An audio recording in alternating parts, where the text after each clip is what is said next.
Flack math! Give me some math and I'll give you some flack. Flack math! Okay, so lesson 2, we're going to evaluate expressions. Evaluate just means figure it out.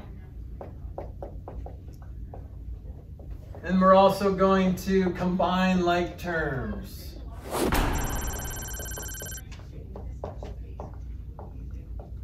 Okay, so we're going to evaluate expressions and combine like terms. Okay, real quick, a definition. Algebraic expression.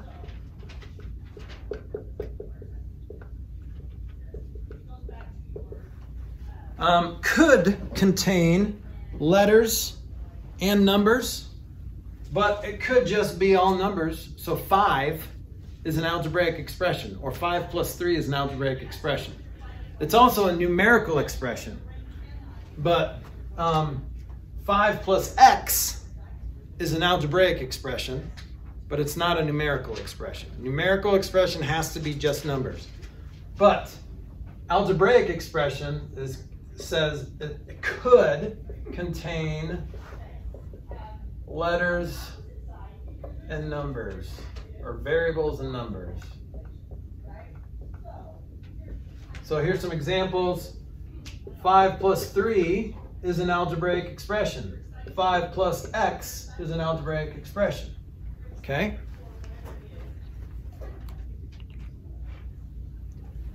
So these guys are called variables. They are able to vary. So, if it's in an equation, then it's just a temporary variable because you can solve that equation. And then it no longer varies. So if x equals 5, x is no longer a variable because it can't vary anymore, okay? But 5 plus x, this is a variable and will stay a variable until you give it a value or someone tells you what the value is. So this value depends on what you give the value of x.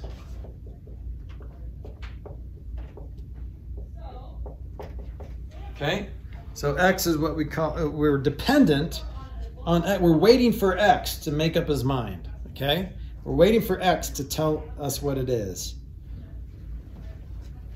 So, for example, if x equals negative 28, then 5 plus x is negative 23, right? So as soon as you're given the value of x, you can plug it in and chug it out, plug and chug. So evaluate means plug it in and chug it out, plug and chug.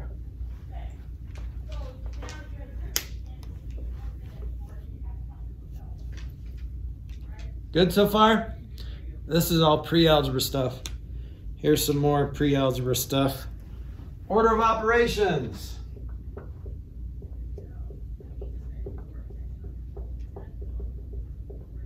So PEMDAS is incorrect. Why is that misleading? It's not incorrect. Why is it misleading? Anyone know why by spelling out the letters left to right like that is misleading? It means you have to do the problem left to right. You do have to do the problem left to right, but yeah, parentheses come before exponents. Exponents come before multiplication. Does multiplication come before division? Oh, right. No, you do those simultaneously. Yeah, those are the same thing. So here's a better way to write it. P, E, M and D, A and S. Okay? So see how there's really just 4 operations. Parentheses or any symbols of inclusion like brackets, braces, absolute value symbols. Those are all parentheses. That's what we have parentheses monopolize the symbols of inclusion market, like frisbees, right? and Kleenex, things like that. So parentheses, when you see parentheses, that just means symbols of inclusion, okay? So order of operations is parentheses or symbols of inclusion. I always tell my pre-algebra students, always P first. It's a good rule in life. Before you go on a long trip, before you go to a movie, P first. Okay, so the other thing about exponents is roots. It's just like multiplication and division.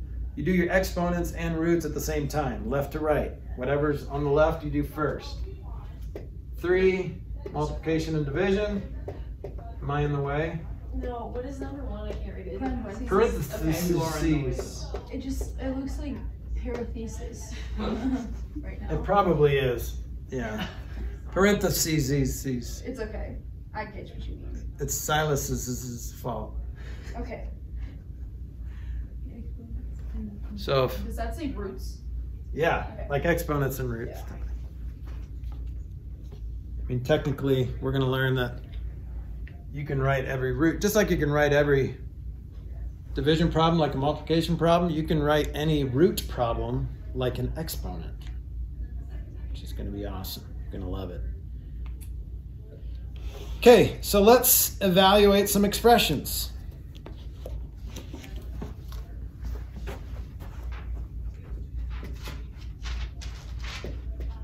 X squared y minus y. Well, we have no idea what that is because we don't know what x is and we don't know what y is. But let's say x equals -2 and y equals -4. All right, negatives confuse the crap out of you, okay? Because if you don't deal with those correctly, you're gonna mess this up. Can anyone do this in their head?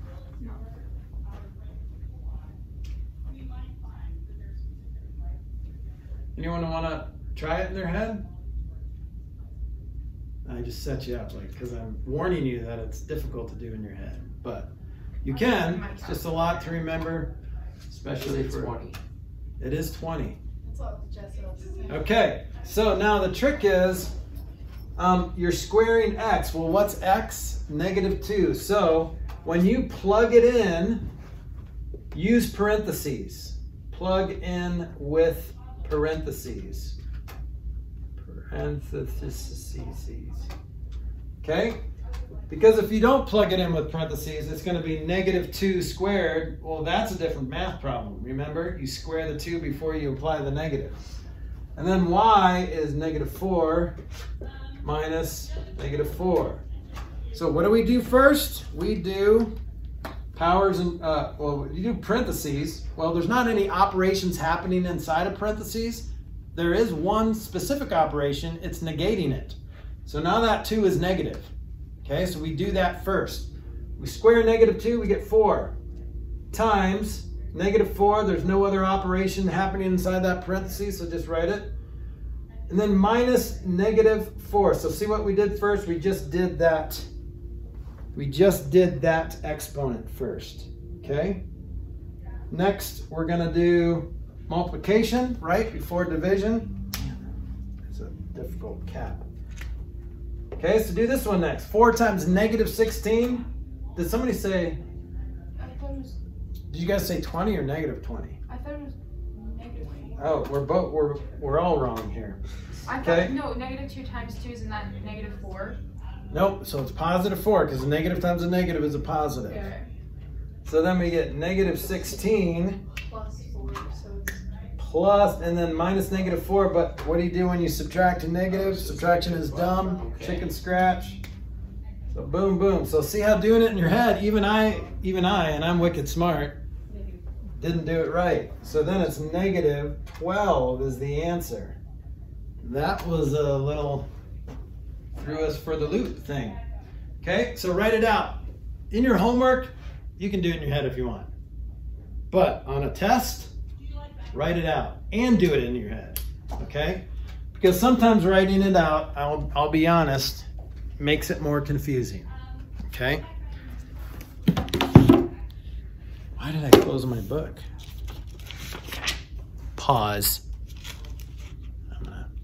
That's a cue for me to edit that out later. I'm not going to edit it out though. Rookie mistake. Leave it in. It's going to be awesome. Where am I?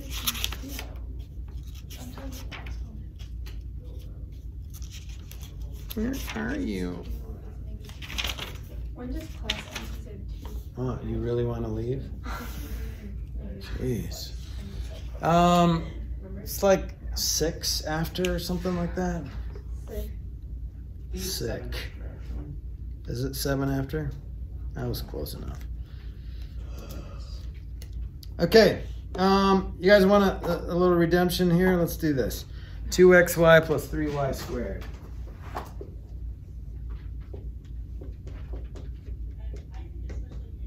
Same values of x and y. See if you can do that. You can do it in your head if you want, or you can write it out. I'm going to do it in my head. What does x and y equal? The same x and y. Oh. X equals -2, y equals -4. This one's a little easier.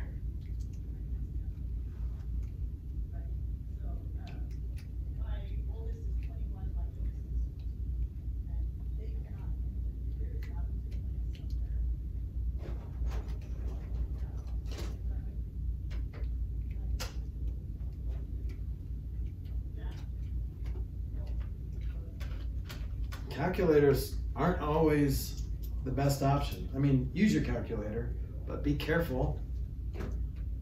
If you just type in -4 squared, your calculator will give you the wrong answer.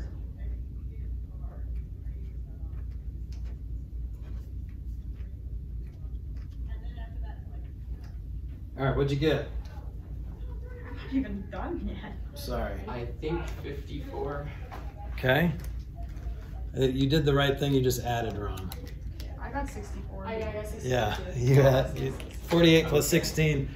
I haven't done math in 6 Yeah. months.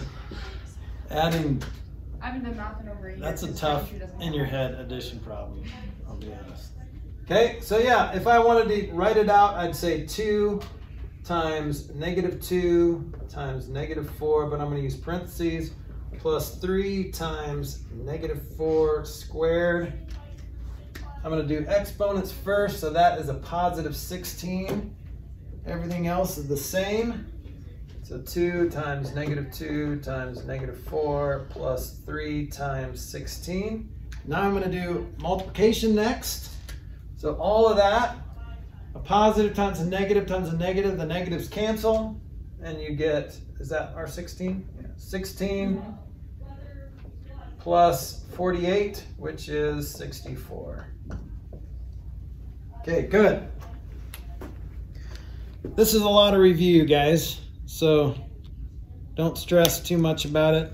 The next part is just, they'll just throw some parentheses in there and but you guys can figure it out. I'm not gonna waste too much more of your time. This is pretty simple for you, but I'm gonna do one more thing.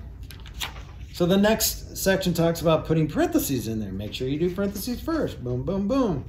And then using a calculator to evaluate expressions. You might want to look at that example, because if you have parentheses on your calculator, you need to utilize them, okay?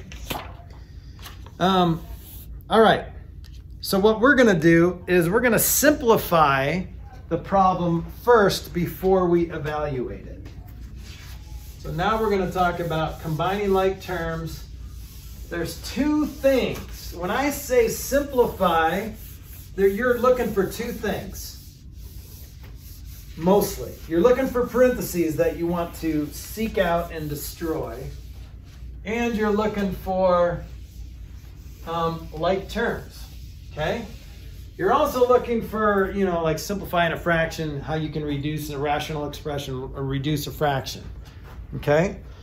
But you guys need to remember how to combine like terms, okay? So here's an example. So in terms of an algebraic expression, we're going to, there are variable terms,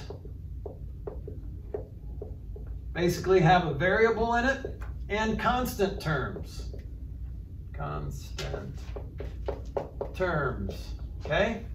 Constant terms are constantly the same thing. They never change. Variable terms will vary. So here's an algebraic expression, 5x squared plus 4 minus 8xy plus 3x squared minus 1. So you have to identify the like terms. You guys might be rusty on this, but let's go through. So this, I would call this an x squared term. Okay, the coefficient just tells me how many x squareds there are. So I'm going to see if there's any other x squared terms. That's a constant. That's an xy term. There's an x squared term. So add them together. And remember, this is a positive 5x squared. This is a positive 3x squared. If you don't know whether it's positive or negative, look to the left. Okay?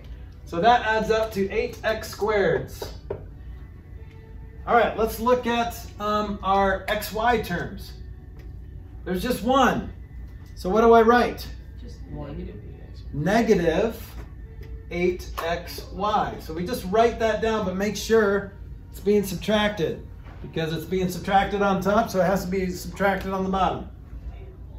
Okay, and then our last one is our constant. What are we left with in constants? 3. It's just 4 and a negative 1 or minus 1, which is 3, so positive 3. If it's easier, you can go through and chicken scratch. So whenever you see a subtraction, turn it into an addition and then change the sign. Bok, bok. Okay? So now there's no doubt in your mind that that's a negative 8xy and that's a negative 1. Some of you don't have to do that, but some of you have to do that. And it's just because you're a different type of learner. It doesn't mean that you don't understand this. It just means that you need to see it, because it's easy to miss as well. It's easy to forget. Okay? So we're going to try just a couple examples. Really just one example.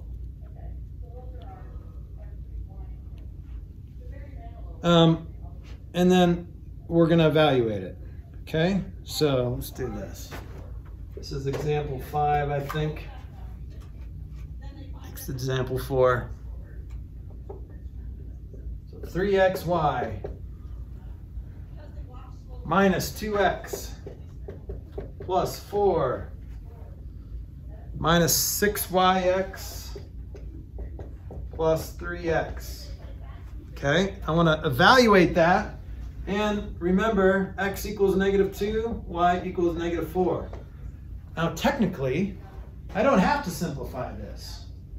I could just go in and replace it all from there, right? So I could say 3 times negative 2 times negative 4 minus 2 times negative 2 plus 4 minus 6 times negative 4 plus 3 times negative 2.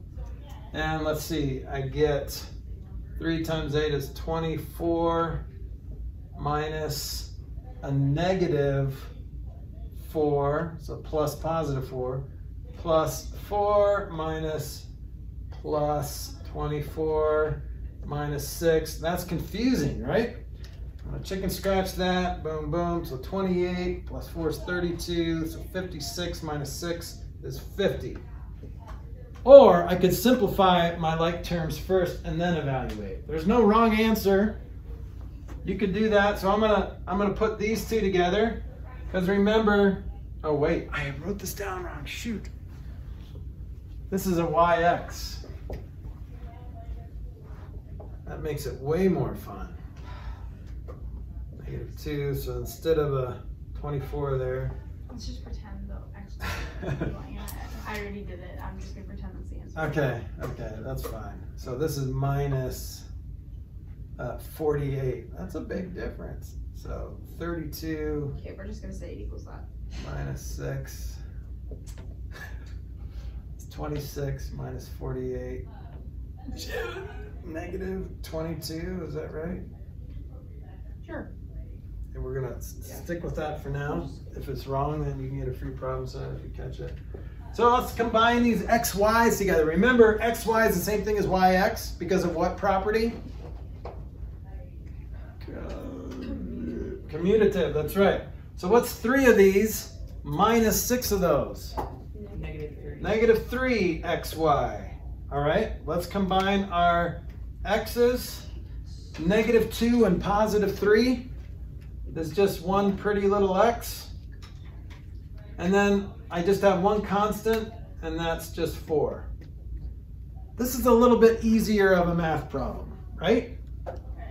So let's plug it in. Negative 3 times negative 2 times negative 4 plus negative 2 plus 4. So this is going to be negative 24 plus negative 2 plus 4, negative 22 plus 4. So something's wrong. Where did I mess this up? If you can find it before I do, you get a free problem set. Because this is really negative 18, right?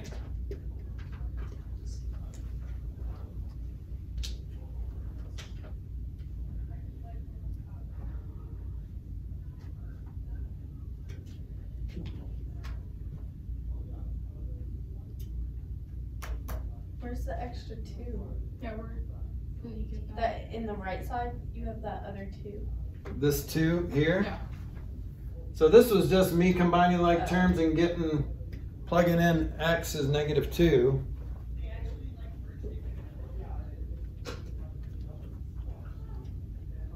So this is 3xy minus 2x plus 4 minus 6yx plus 3x. Is it supposed to be? I thought it was supposed to be 24 minus 4, not negative 4. So if it's negative 2 times negative 2, then that would be a positive 4. Isn't there supposed to be one with negative 4 in there? Oh, and then there's another positive 4 there. So that's a positive 4. So 28 plus 4 is 32. Minus 48 is negative 16. Minus 6 is still negative 22. Okay, so where did I mess it up? Maybe I messed this up. I messed this up. No. Yes, I messed this up. Look at this. Negative 24 plus negative 2. What's that? Negative 26. Negative 26. Plus positive 4 is negative 22. I'm not even sure. So we're all a little rusty. But this is why it's important to write it out, slow down, don't try to do it in your head. You can use a calculator, but just be careful on the calculator. Make sure, like if I was doing this on a calculator, I wouldn't mess with parentheses. I would just say 3 times 2 times 4, and I know it's got to be negative because it's a negative times a negative times a negative. All right? But write it, I think write it out. You're just going to have a lot more luck. Okay? You guys feel all right? Okay, so check and double check your answers, especially when you're taking a test. Flack!